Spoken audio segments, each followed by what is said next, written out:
First, I'm going to make a very light approach on CRM systems, because in a sort of way, we already do some sort of a CRM in our business.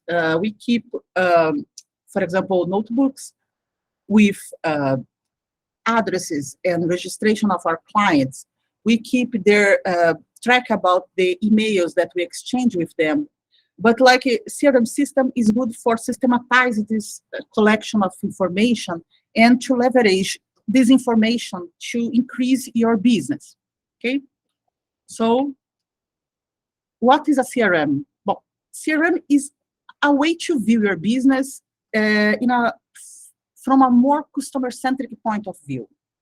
So instead of you thinking about selling the services, is see the business in a point of view of how I can assess, cater my client.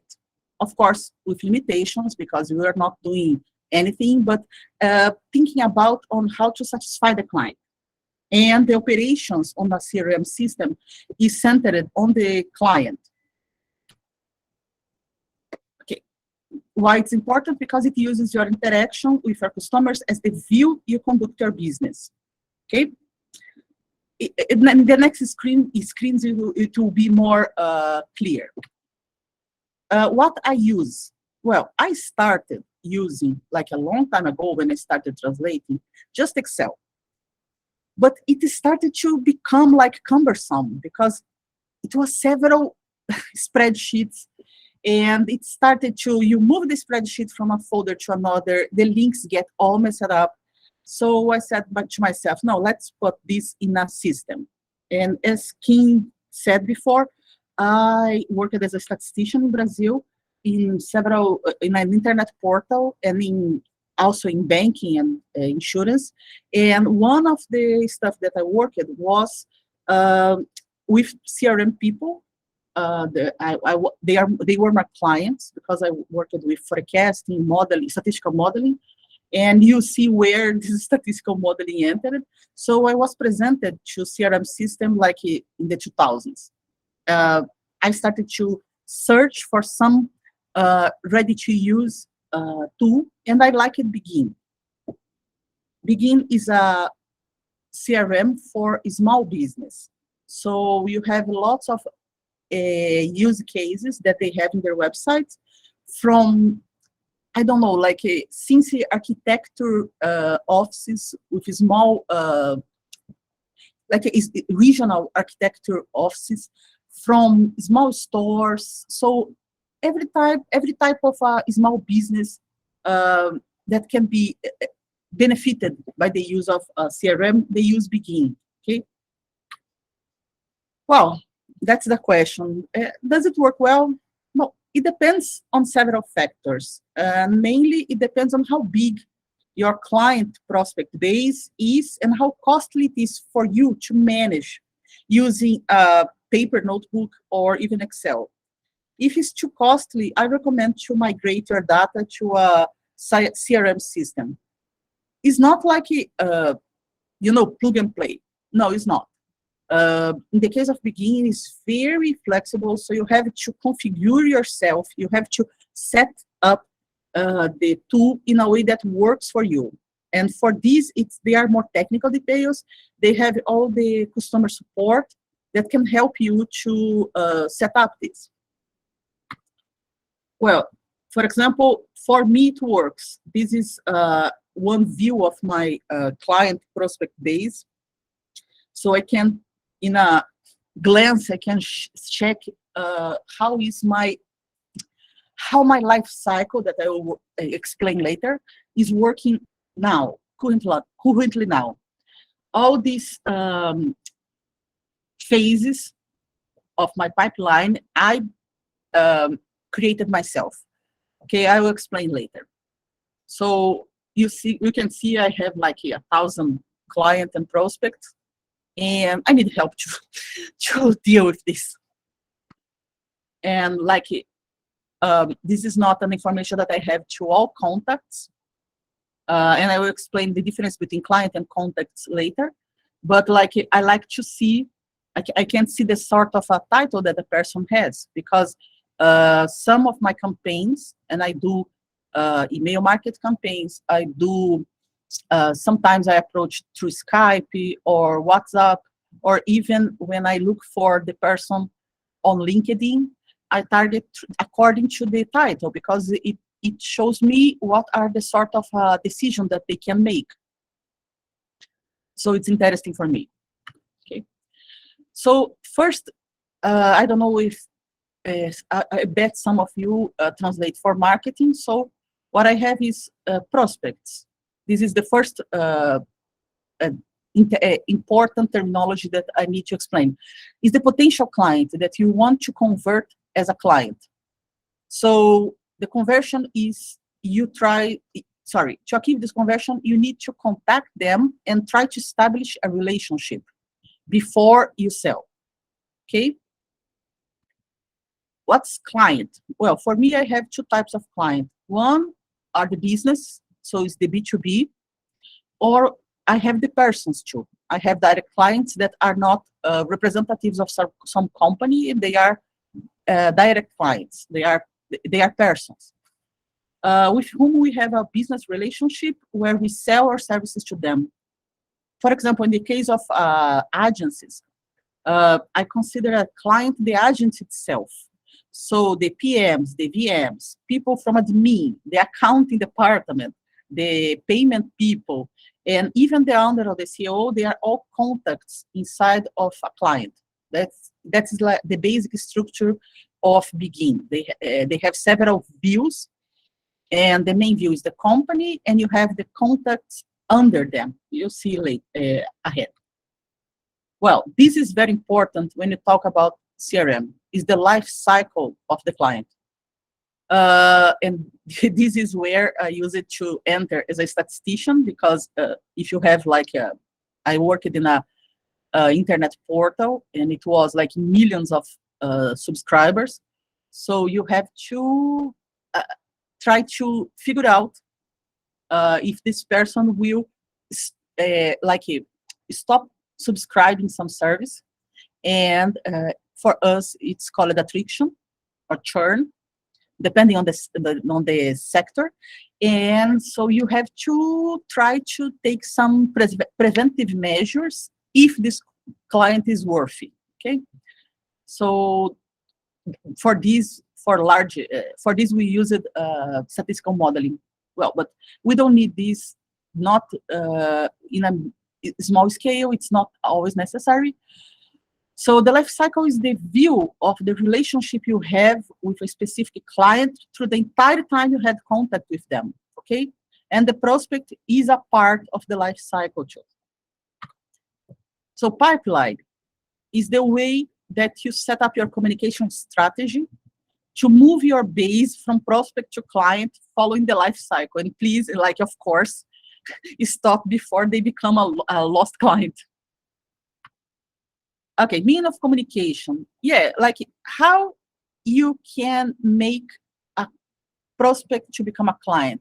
Well, you need to contact them, because for now we don't read minds, and we can't see like, oh, maybe there is a wonderful English to Portuguese, Portuguese to English translator. Oh, maybe I dreamt, I had this weird dream last night, and I dream about Daniele. No. So you have to make yourself known, even for those that you never saw. So our means of communication are several, like email, cold email, sending email to people that you met in a networking event, and like several others, even cold emailing too, and using Skype, WhatsApp, phone, and to keep the consistency of this communication approach. You have to have at least some sort of a tracking of this communication. So it's not only to send emails with your resume and waiting for the people to answer. No, you talk with this person, I don't know, through Treehouse meeting. You keep some records, okay? Like, it depends on the business, depends on how deep you want the relationship with this client. All depends on what you expect to have as a return on this business relationship, because it's time invested. But yes, theoretically, it would be good to have the records of all of this. Like, for example, even a business meeting to set up a contract is also a communication. So in the case of meetings that end up in a proposal or in a contract, I record the meeting, of course, with authorization, and I sent a minute after, summing up the meeting. So this is also a way to keep the communication, okay? Why this is important? Because communication is a way that you keep yourself and your business in the mind of your clients and your prospects. So communication convey information meaningful to your prospect client in a way that keeps your relationship with them stable or growing. So some examples of communication that foster your relationship are when you add a new service, a new specialization field on your service portfolio, like you ended a course, like I did last year. I did some courses in AI and machine learning. So I sent for part of the client base saying that I had concluded these courses. And so I started to feel confident enough to offer translations in these areas. Other communications that are like in business as usual, for example, Christmas, New Year's Eve, and other dates. Of course, change of address of your business, your vacation schedule. This is very important because it's not good. And this is like everybody knows, but like I will reinforce. When a proposal came to you, or an agency asking you for a job and you are not there, and it's like, where are you? And in the case of other business, I would put some newsletter too. I did in another business, and it is very fruitful. It of course, it will always depend on how you feel that your clients will take advantage, use the information you are sharing in a newsletter, okay? So the golden rule is always to talk about something worth it. Do not overshare. Like you go to LinkedIn, and it's one of the craziest, annoying stuff. Oh, because, it seems like a free street market where everybody's shouting something. And when everybody's shouting, nobody's listening. So when you establish a reputation, share what is related to your reputation. It's not like, oh, I just did this, I don't know, a vacation on, I am in New York, so I just went to Vermont. Is it really important? Will it like increase your relationship with your clients? Like is it worthy? And because like, oh, she's always talking. So, Peter and the Wolf, when you are talking too much, your important stuff will be not noticed. So, yeah. Well, and I'm a bit rusty to presentation. It has been a long time. So the life cycle, that's the core of the CRM. It has several phases, and it all depends on how you define the phases that it needs to work for your business, okay? In general, like the very overall approach is you have a prospect, you have a client, and you have a former client, okay? So what is a prospect? Potential clients that never done business with me, okay? In my case, because it's not like, oh, hello, I am Daniel. Here, please send me jobs. It's not like this. So you have an entire part of the prospect stage that I divided in my life cycle, you see later, in several steps, because it's a kind of, in people in marketing call this warm the lead. So I divided in 4 because for me works better. Okay, so and it's of course how I measure, and this is by experience on the sector, on how close they are on closing a deal with me, okay, or starting to send jobs or stuff like this. Okay, client, that's like it pretty obvious, is the clients that that have active business with me. And former clients, they are clients that for several reasons are not my clients anymore. Okay, this is my life cycle. I divide my prospect phase in 4.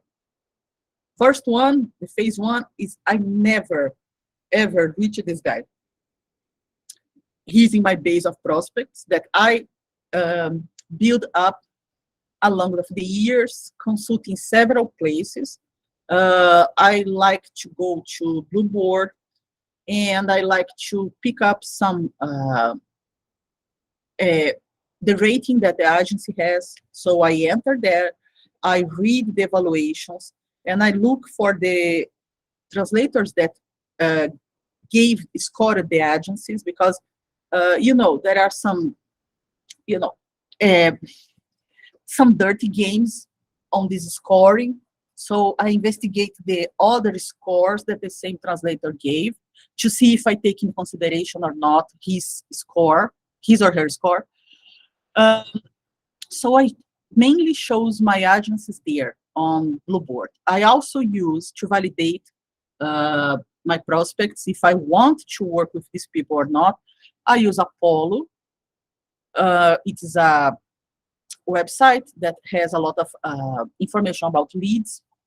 So I see if they have the year income, the estimated year income, to see if they have business enough, because people that work with Spanish, English, they are gifted, like they have a gift from God, because it's like an unstoppable streamline of jobs, because they are big, several countries, always have jobs. But like people that, like me, work with Brazilian Portuguese, it's more restricted. So I need to have my goals when I look for a prospect is or an agency that specializes in Brazilian Portuguese, other languages too, but mainly Brazilian Portuguese, what means that they attract more jobs in my area, and agencies that have a huge revenue. So it means that they cater Portuguese too. So I do all these crossed approaches to build my prospect base. So as soon as I chose with whom I would love to have business relations, and of course I have another colleagues that refer me to another agencies, but before I accept this, and I can't stress enough, I go to payment practices, and I check all the history that they have on the agency, because like people talk and people keep record. And Ted, that is the manager of and the owner of payment practices, he goes after and he confirms all the complaints that are registered in payment practices. So it's good to go. And I look for, in the case, for example, Brazilian agencies, I look for their CNPJ, that is the Brazilian corporate tax ID, and I look for any judicial process. It's a bit of control freak, but I had some defaults in the past that I don't want to repeat. So I have an approach of credit concession. I worked with credit concession before too, modeling, in statistical modeling in this. So I first do a profile on how these agencies pay before I start to work with them, okay? And in the case of my prospect base, I do this profile before putting them on my prospect base.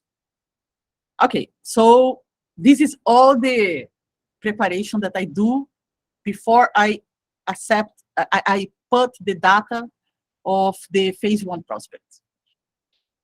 Phase 2 prospects, they receive some contact about me. I contact them, but they didn't answer me yet. Okay. It can be, I have agencies like this for 5 years sitting on my base. Yeah, sometimes leave it there. You never know. Of course, you have from time to time to recheck if they are still worthy for you.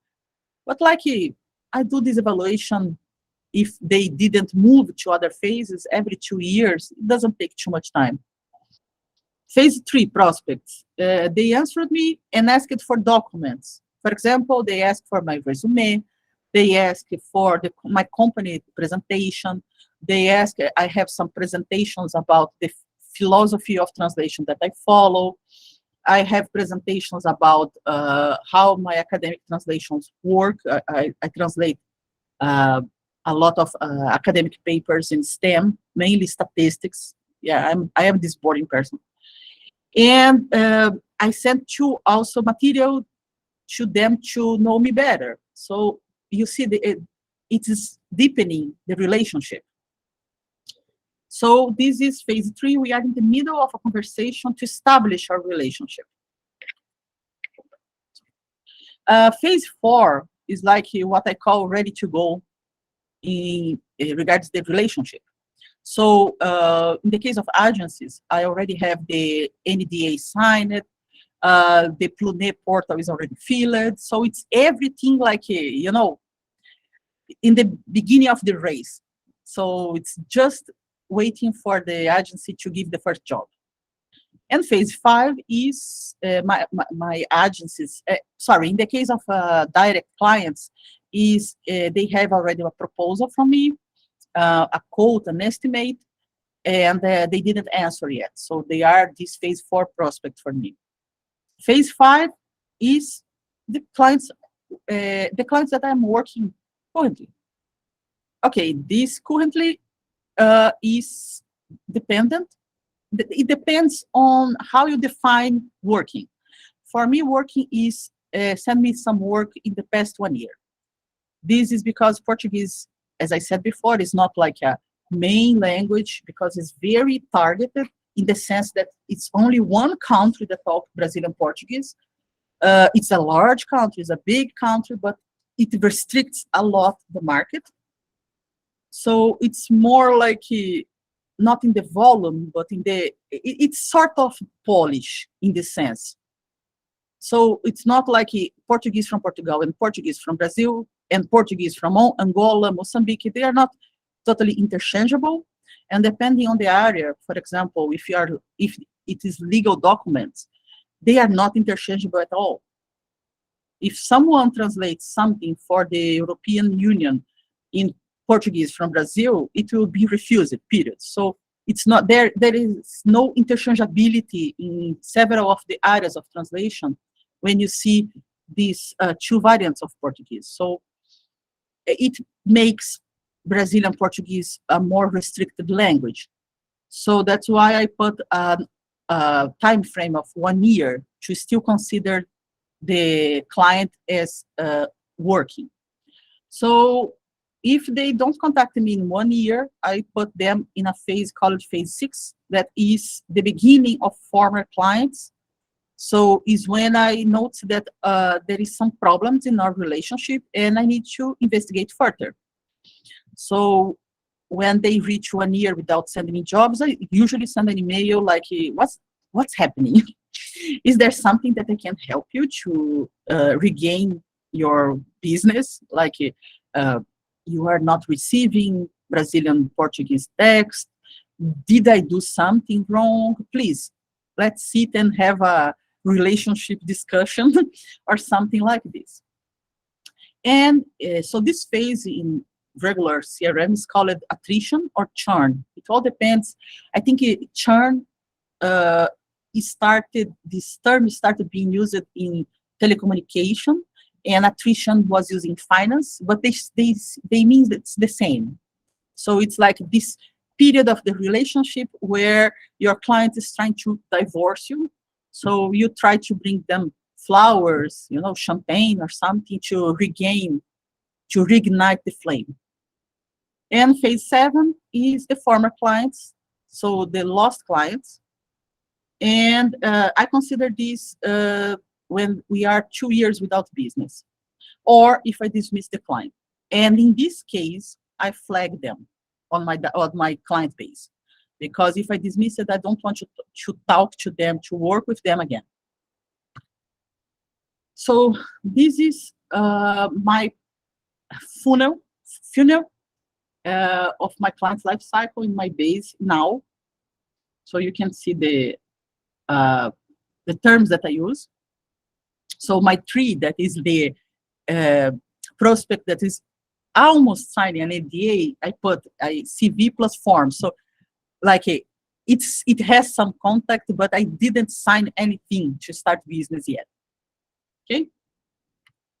So this is, I'm showing, sorry, this is a chart that I made because it's completely custom. You can customize everything on Bigin. I made this chart on my dashboard of clients. Indeed, they call customers, no, company, sorry. In my company dashboard in Bigin, this is a company tab. You can see, I'll put my mouse here.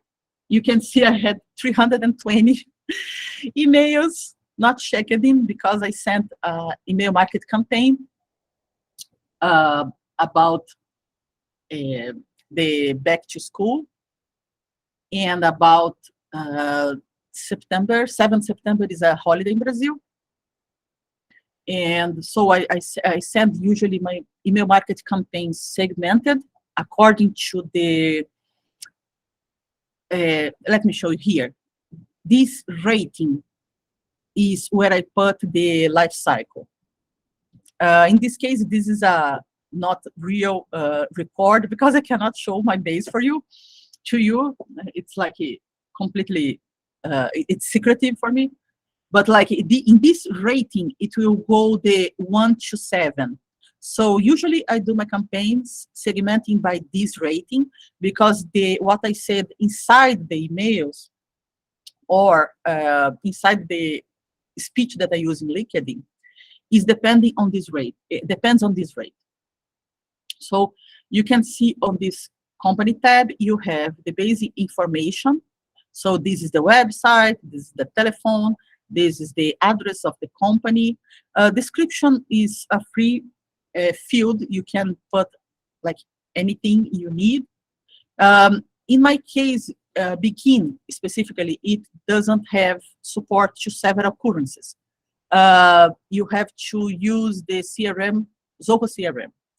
It has support for several currencies. So, but like, because I am a small business, I don't want to have a huge tool. I tried Zoho CRM, but it's much more complicated. And like, it's to help me. I don't want to work for Zoho. I want Zoho works for me, you know? So I opted to put the currency in a separated field, and I retrieve this field in my reports whenever is needed. It impairs a bit the issuance of tax invoices, but like for now, my main point of view is trying to manage my client base. Okay. So what else? I have an internal ID that I created. It's not the ID that Bigin uses. You have like in the case of, you have like these umbrella companies, for example, like Lionbridge or like Morningside, that purchased several companies. And I put, when they purchase, I put under, you see, this company, for example, Test. If this company was purchased by another, I would put the parent company here. You see inside the companies, you have the timeline. So it's all the recorded interactions with them. Notes, like if you, oh, I just talked with Jane Doe yesterday on a meeting on the ATA meeting, okay? You can put in notes. Activities, I use it, but not too much. I try to use, but it's like it depends on how you need and how much you need mainly. But they have like scheduling. You can schedule their calls. You can schedule like to remind you to send an email or to remind to remind the person about the proposal. It's a lot of customization. I mean, okay. So emails, it is all the emails that you exchange with all contacts under this company. I In the original Bigin, it's not called jobs, it's called, I think, proposals or projects, but I changed it to jobs because it's the terminology for our area. So it shows all the jobs that are associated with this company. These are the contacts. I create a giant doll to show to you. Files, usually here I upload the invoices, I upload the NDAs and all this stuff. And Zoho Invoice, it's a new feature. They released it for free. Oh, I think it was in the middle of the pandemic. It was like the way that they helped the small business was to release this Zoho Invoice, but I don't use it yet. I tried, and it's good. And you can customize for each one of your companies. And when you create the Zoho Invoice, it retrieves the information that you have here. You see the basic info and stuff to create your invoice. Okay, so this is the contact tab. So you remember in the I put the Jane Doe here. So Jane Doe, you see I put her as a project manager, and in blue here, I hope you are seeing my cursor, my mouse here. This is the company where she's a project manager. So you can fill all this information about Jane Doe. There are more stuff down here, okay? So you have to see if the mail is opted out or not. It all depends on the region that you are. If you are in Europe, you have the GDPR. If you are in California, you have another rules to follow. But if the person is already communicating with you, it's because they gave you a consent to communicate with them. It's not like exchange emails is bidirectional. And you see the same stuff. You have from the companies, you have similar for contacts. So all the emails exchanged with this contact will be here, even because like I connected my email to Zoho Bigin. So Zoho Bigin goes in my email and fetches all the emails for each one of the contacts and put here. So in a real situation, not in this mocking, you can see all the emails exchanged between Jane Doe and I, including not only what she sent to me, but what I sent to her too. Any specific file that I opted to upload regarding to my relationship with her, and campaigns. Okay, Zoho has Zoho campaigns. If you use email marketing, you probably know about SurveyMonkey, and Zoho campaign has Zoho has their own email marketing tool that's called Zoho campaigns. It's good. It's very interesting. It is very strict about what type of email you can use, and like they don't allow you to send emails to several categories of emails, like if it's an alias or if it is I forgot, but there are several categories that they don't allow because they try to, and they need you to establish to state in the tool what type of consent you have to send the email. And like they inspect your email to see if it complies with all these GDPR-like laws. So it's very nice. And I use it from time to time. But usually I send my campaigns in another tool because I send more targeted, so it's not too many people. But when I have to send for my prospects, and I send like 3 times, 4 times a year for the prospects, I use Zoho campaigns. And all the campaigns will be restored here. So you can see what campaigns your contact received. Okay, so these are the product tab I started to use. It's interesting because you don't need to fill the product tab. You can, inside here, you can define the jobs directly without specifying a product. But it's interesting to have a product. Products is our services. But like they become sometimes like gremlins. You put water and they reproduce, because like it's difficult to define a product. So it's not a tab that I use much.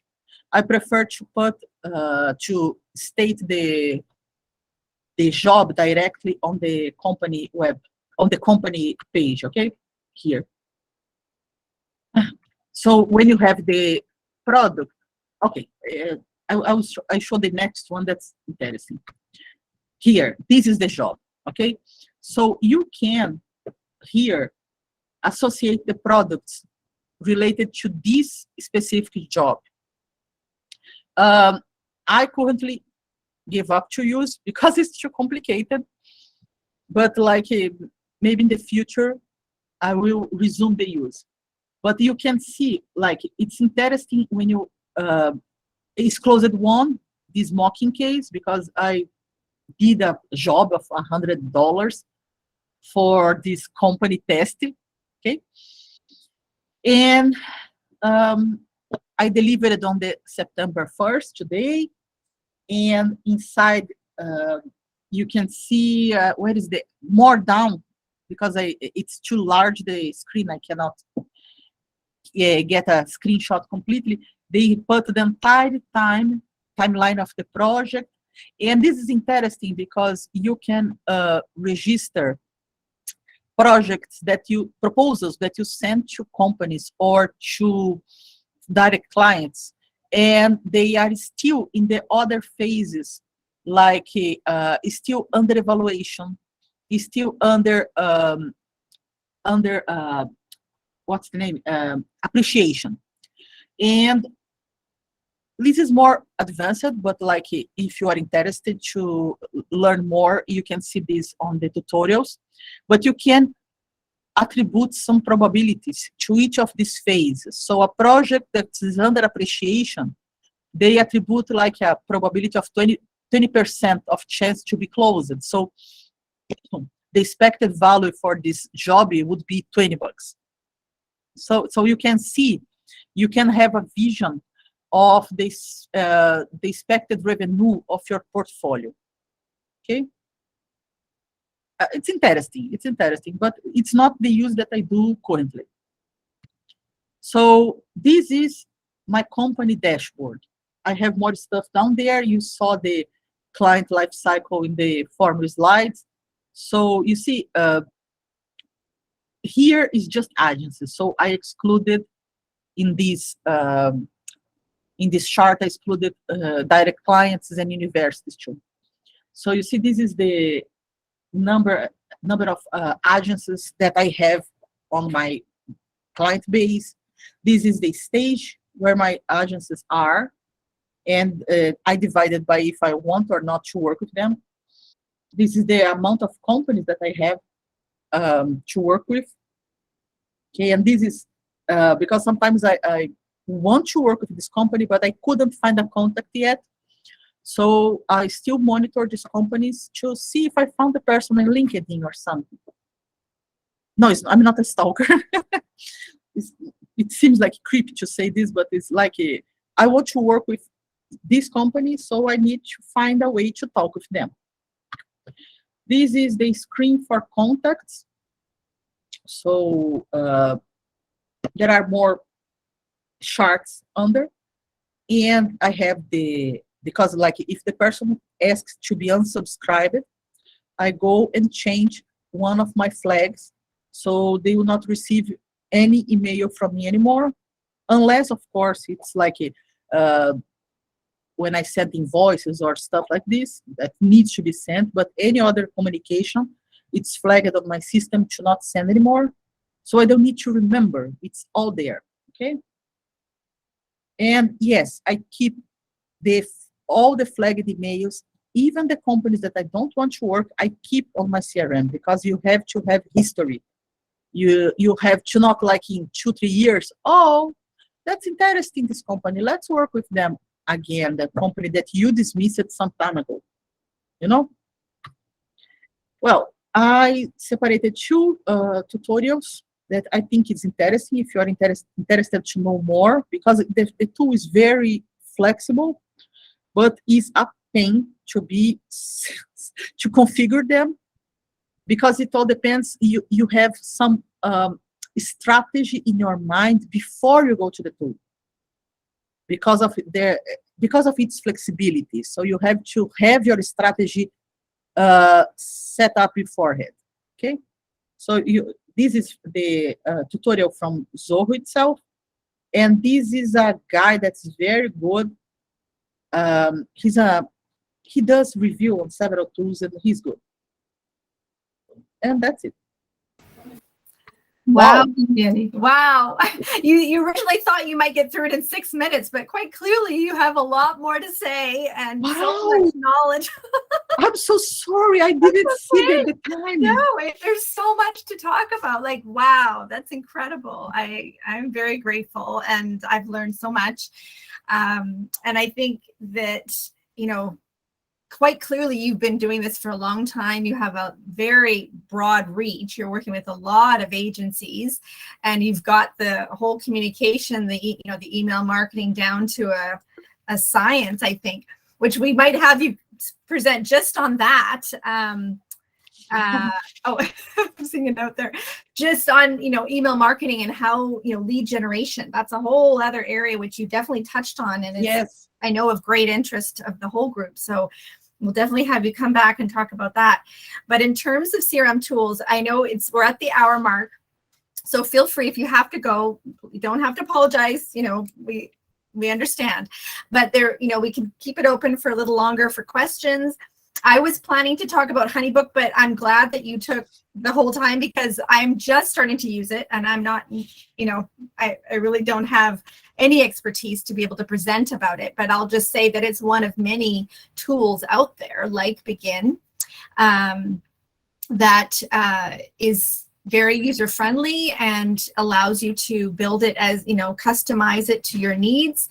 What I love about HoneyBook, and I know Bigin does the same thing because you touched on it, is that it will track all the email communication. So you don't have to dig in your emails. What did I say to them about that particular project? Or, sometimes I'm searching for emails, and so you can keep it all in one place, and it creates a project. I don't know if Bigin does this, but I can share the project page, certain information that I want to share with my client, like sharing files and all the emails back and forth. My clients can see as well. They can access their own project through my HoneyBook account. There's certain things that they won't be able to see, like maybe what I'm tracking, the hours that I'm working for them, or my pricing, or whatever, but there's all kinds of ways to customize proposals, invoicing, estimates. Anyways, they all do very similar things. One thing that you didn't talk about that maybe there is a question from the group is pricing. I know HoneyBook does, what I'm doing right now with HoneyBook is a 6-month trial for $1 a month. And then after that, I think it's $40 a month US maybe. So I don't know if Bigin is in the same range. Is it somewhere in there, $40 a month or 50 or higher? Like if you use Bigin, not the Zoho CRM. Zoho CRM is like 45, but they have a product called Zoho One. I used it like last year, but it's too many stuff to use. Okay. I can't. Okay. Like I'm focusing on the CRMs and all for me now. And this Zoho One that has a suite of products is 45, and you have the invoicing, you have the campaigns, you have everything. Yeah. But the Bigin itself is $16. $16 a month US. That's very affordable. Okay. And do they have a trial period? Yes, I think it's 1 month. 1 month.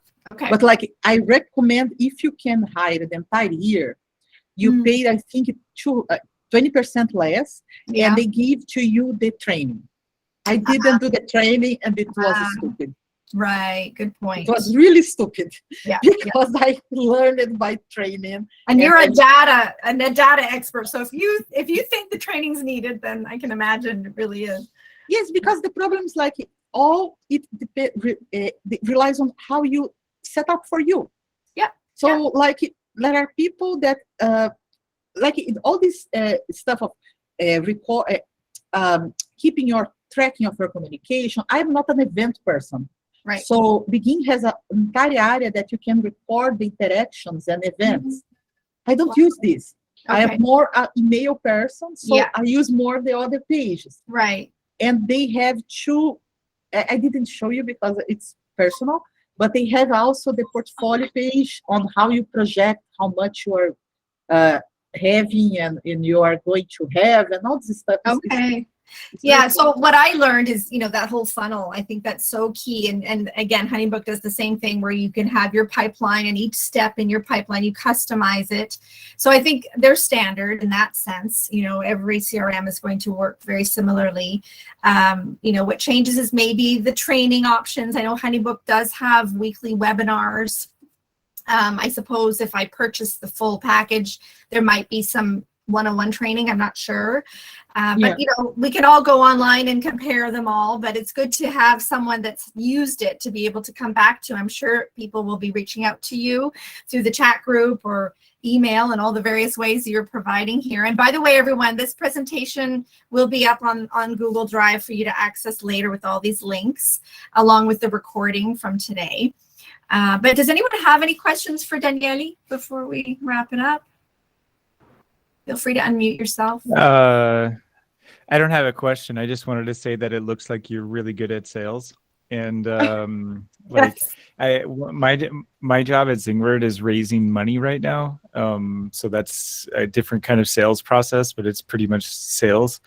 And so like I'm watching your presentation and I'm taking notes and I'm like, man, I got to do better because you're doing really good. Wow. Sure.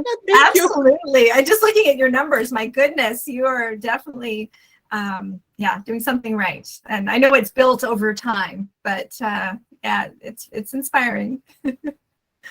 Yeah, and it always started like, first, I am not a person, I'm not formed, I didn't had a training in translation. I am a statistician. My father is a translator. So what I know is from seeing him translating.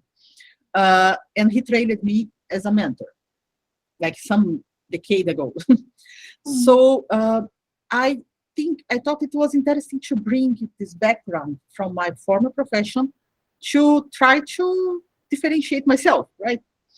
So it's interesting to use these metrics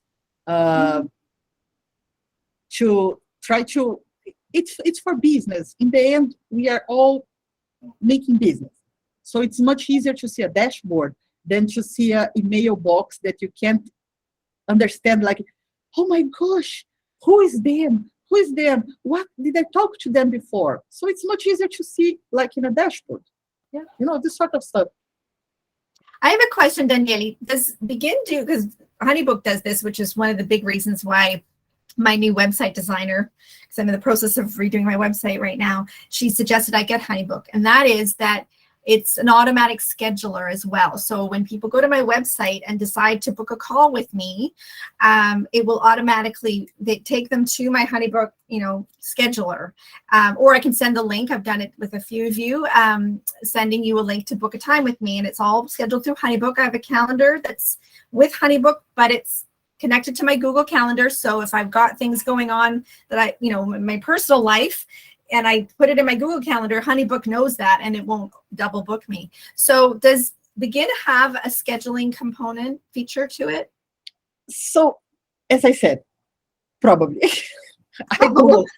Probably. You're just not using it. Okay. Fair enough. Because like I focus it on the CRM part, and Yeah. probably has, Yeah, because yeah. Zoho One is Very so likely. large. I'm sure. Yeah, absolutely.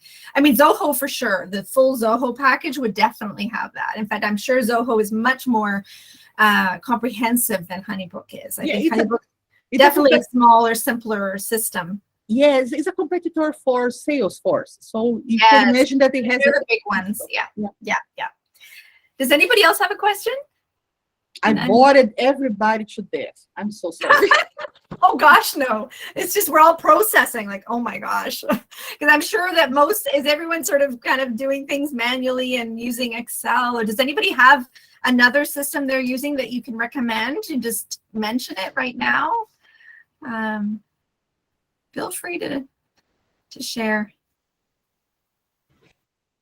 I don't have anything to recommend. I'm just listening very carefully. I was wondering, Daniele, could you estimate how long it took you to sort of use it very, very fluidly, and like how long it took you to actually organize your system in the software? Like the good part of, let me just put some background information to answer this. The good part of the Bigin, you can import what you already have using CSV spreadsheets and stuff. But like I am a very strong-headed person, so I didn't watch tutorials because I know everything, and it get me messed up. I should have been humble and watched the tutorials, because as soon as I watched it, it took me like 1 month to set up everything. After 6 months, heading the wall with my forehead, trying to do. So yeah, I think because my base is too big, I build a base with more than 1,000 companies, and it's too big. So if you have a base with 20 clients and 200 emails or something that you can set up the basic part in one afternoon. The problem is you define what you want to see. For example, I put some fields that I want to see the ProZ Blue Board score of the agency. And I put some fields that I want to see, what else? The revenue of the company, because I can find this some places, like Apollo, I forgot the name.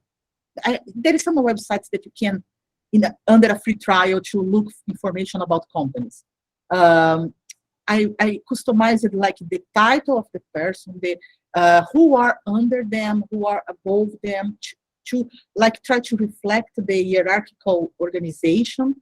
So this takes more time. But if it's just to upload your data the way it is like afternoon. Yeah, that's. I don't know if I answered you. It does. That totally makes sense, doesn't it? Yeah. Sorry, lose money. Go ahead. Yeah, no, I was gonna say that answered my question. Yeah. Could you repeat the name of the place where you find the company's revenues? Oh, I use it usually Apollo.io, Apollo with 2 L's. They have a sort of a free trial, because I'm not looking for several. And there are more. Zoom something. I don't know, because I look literally company, country, income or revenue, to see what is the level of their net business, if they are a middle-sized business, a small-sized business, this sort of stuff. Let me see if I can find the. I just found the Apollo site and I put it in the chat. Yeah, this guy. Yeah. So another stuff that I forgot to say is Bigin has an APPs. This is stuff you put on email. I forgot the name. Add-on. Add-on. Bigin has an add-on to your email. So I use Google.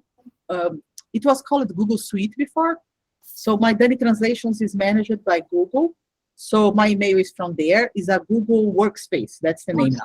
Yeah. Mhm. So I put the add-on of Bigin. So whenever someone new in a company or even a new company sent me an email, I can set up the new company and the new contacts directly inside from a mailbox. Mhm. So can you repeat that? When you get it, I was reading a note. When you get a new email contact, is that what you said? I can set up them inside my my database directly. Right, but is So it the item. connected to you? Is it connected to your Gmail? So if you create it in Google Workspace, it automatically transfers over to Bigin. Yes. Mhm, yes. That's handy. Okay. Excellent. Yeah, the more we can automate, the better. That's where I'm at. And yeah, does anybody else have a question? And then we'll probably wrap it up here. Not anymore. Okay. Well, I just wanted to let you.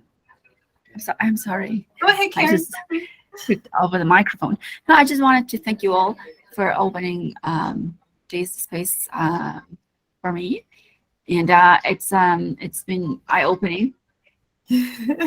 For sure. I think it's eye-opening for a lot of us.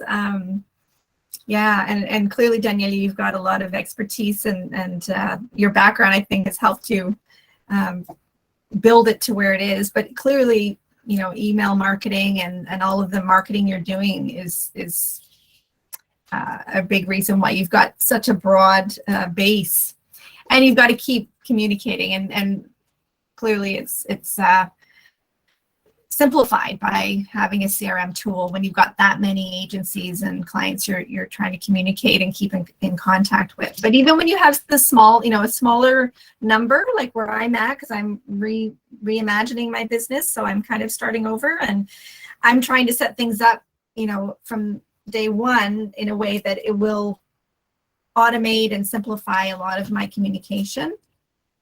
And so I think anywhere we're at in our businesses, we can benefit from having some kind of a CRM tool. And they're so affordable today, and there's so much training available.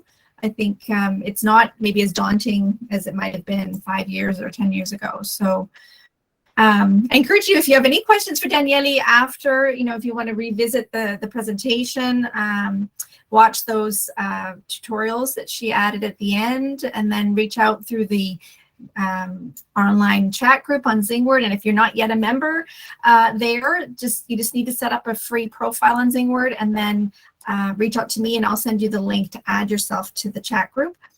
And then you can also reach out through email, and she's got all of her contacts at the end there. And I think most of us are on the Google Drive. Karen's new, so I think I'll be sharing with you more about that when we meet later today. But on Google Drive, we've also got all the members of the Treehouse Collective there with emails and LinkedIn, and so you can find each other there. So, and yeah, if there's interest to you on different topics as we move along, like this one, we can create some sub-chat groups just to talk about, you know, CRMs, or just to talk about marketing. We're not really quite there yet, but feel free to use that chat group whenever you have a question, to reach out to me or to Danielle. And yeah, we're here to support each other. So, and again, if you've got others that you know of that you want to add, I will be creating a Google Sheet on Google Drive under the resources tab later today, and adding Bigin and the link to find Bigin, and I'll be adding Honeybook. And if you know of others, please feel free to add it there, or to the marketing resources, or to the professional development one. So yeah, so thank you, everyone. I'll just end with, we're gonna, now I think this is going to be our regular date and time every month, the first Thursday of the month at this 1600 hours UTC time slot. It seems to be the best for the majority, and we haven't got the next month's planned yet, although there's lots of ideas floating around, and we definitely want Danielle back to talk about lead generation and marketing. And if you guys have any ideas too, or want to present on something, please reach out to me. But yeah, there was a topic that came up the other day, and it's totally left my mind, so I can't remember what it is right now. But I will let you know soon. Yeah, go ahead. I can talk like later in another month about lead generation. Not this. I'm not this gurus on LinkedIn or stuff like this. I don't work like this.